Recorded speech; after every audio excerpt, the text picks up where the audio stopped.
The conflict in Ukraine has entered a complex phase where innovation, adaptation, and operational endurance are as decisive as sheer numbers on the battlefield. Among the most noteworthy developments is the emergence of the Grom E-2, a guided glide bomb that reportedly has entered mass production, altering the dynamics of aerial strike capabilities in the theater of operations. The Grom E-2 is designed to convert conventional freefall bombs into precision glide munitions, effectively extending their reach while maintaining high accuracy. Mass production emphasizes operational persistence. A larger number of munitions allows for repeated strikes, sustained pressure on critical targets, and reduced reliance on expensive high-end missiles. This standoff capability fundamentally shifts the calculus for both planning and execution. Aircraft equipped with these munitions can release them from relatively safe airspace, decreasing exposure to anti-aircraft defenses while still impacting strategic and operational objectives behind the front lines.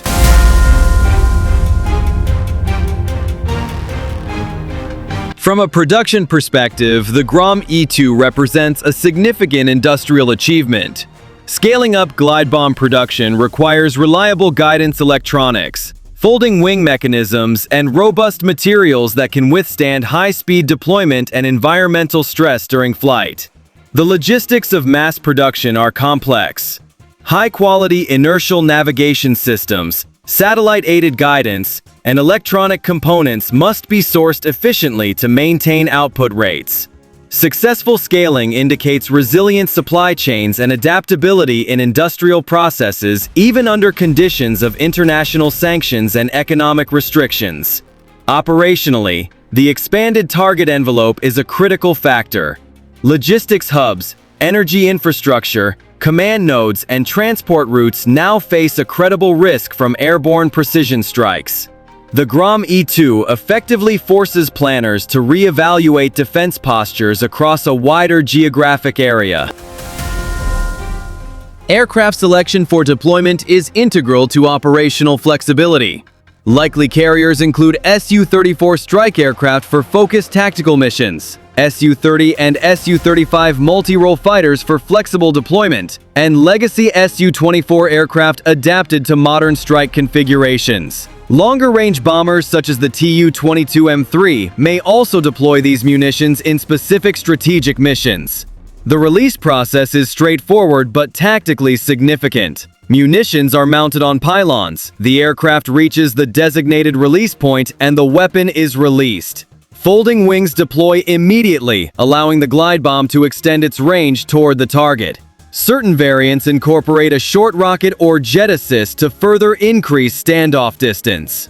Rocket-assisted glide phases provide additional tactical options. They enable release from lower altitudes or from areas within contested airspace, increasing survivability for the launching aircraft and complicating the defender's planning for interception.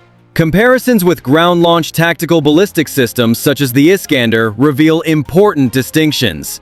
While ballistic missiles focus on high-speed trajectories and kinetic impact, glide bombs like the Grom E-2 prioritize cost efficiency, stealthier approach profiles, and the ability to be deployed in large numbers. The mass production of glide munitions allows military planners to experiment with tactics without exhausting higher-cost missile inventories. Multiple strike sequences, coordinated attacks, and iterative targeting strategies become feasible with abundant glide bombs. These munitions also influence the strategic deployment of resources. Defenders must account for low-altitude, small radar signature threats that can emerge from distances exceeding 100 kilometers, forcing allocation of defensive assets over larger areas. Operational planning must integrate detection, tracking, and interception strategies that address these new challenges. Radar coverage, mobile air defense units, and layered defensive systems become essential components of risk mitigation against glide bomb attacks. The Grom E-2's capabilities encourage adaptation in employment doctrines. Commanders can integrate these munitions into multi-layered strike plans, combining them with high-value missiles, artillery, or electronic warfare measures to maximize operational effect. Industrial capacity plays a crucial role in sustaining military operations. A production line capable of churning out glide bombs at scale allows planners to maintain offensive pressure even when high-cost missile stockpiles are limited, reflecting a balance between technology and quantity. Psychologically, the deployment of a large number of glide munitions affects operational decision-making. Forces must consider the possibility of strikes on supply nodes or infrastructure far behind front lines, influencing movement, dispersal, and fortification strategies. Electronic countermeasures and detection systems evolve in response. The interplay between offensive innovation and defensive adaptation underscores the iterative nature of modern conflict, where technology and tactics continuously influence each other. Mass-produced glide bombs also impact strategic forecasting. Analysts assess not only the immediate effect of strikes, but also how sustained availability changes operational planning and resource allocation over months of sustained conflict. The success of such munitions may influence procurement priorities. A demonstrated ability to produce and deploy large numbers of effective glide bombs could shift attention toward developing additional low-cost precision munitions or similar systems. Operational testing and iterative improvements can refine both guidance and deployment techniques. Feedback from initial strikes informs engineering adjustments, allowing for gradual enhancement of performance and effectiveness. Glide bombs offer flexibility in target selection. From infrastructure and logistics hubs to command and communication nodes, the ability to engage targets at distance with minimal risk to the launching platform makes these weapons highly adaptable. Strategically, they emphasize the importance of resilience and redundancy in military planning. Even with high-end missiles limited, the presence of large numbers of guided munitions ensures continuous pressure and operational options. Glide munitions like the Grom E-2 reflect the integration of cost-effective engineering, adaptability in production, and practical tactical application. Their deployment underscores the shifting priorities of modern military forces operating in resource-constrained environments. Intelligence assessments from multiple countries, including the United States and NATO member states, closely monitor developments like the Grom E-2. Analysts track production rates, deployment patterns, and operational effects to understand how the weapon may influence the balance of capabilities without implying direct intervention.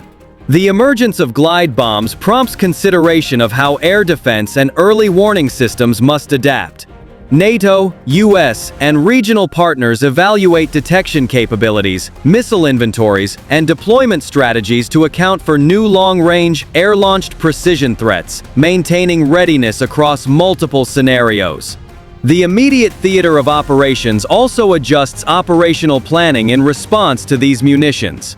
Logistical movements, infrastructure protection, and dispersal of critical assets are influenced by the potential reach and accuracy of glide bombs, demonstrating their operational impact beyond frontline engagements. Observers note that the interplay between weapon deployment, defensive adaptation, and industrial capacity reflects a broader pattern in modern conflicts. All actors continuously assess, adapt, and prepare for evolving threats while balancing resource constraints and operational priorities. Ultimately, the Grom E-2 represents more than a single weapon system. It reflects a calculated approach to maintaining capability, the practical application of glide technology, and the ongoing evolution of military operations under complex constraints.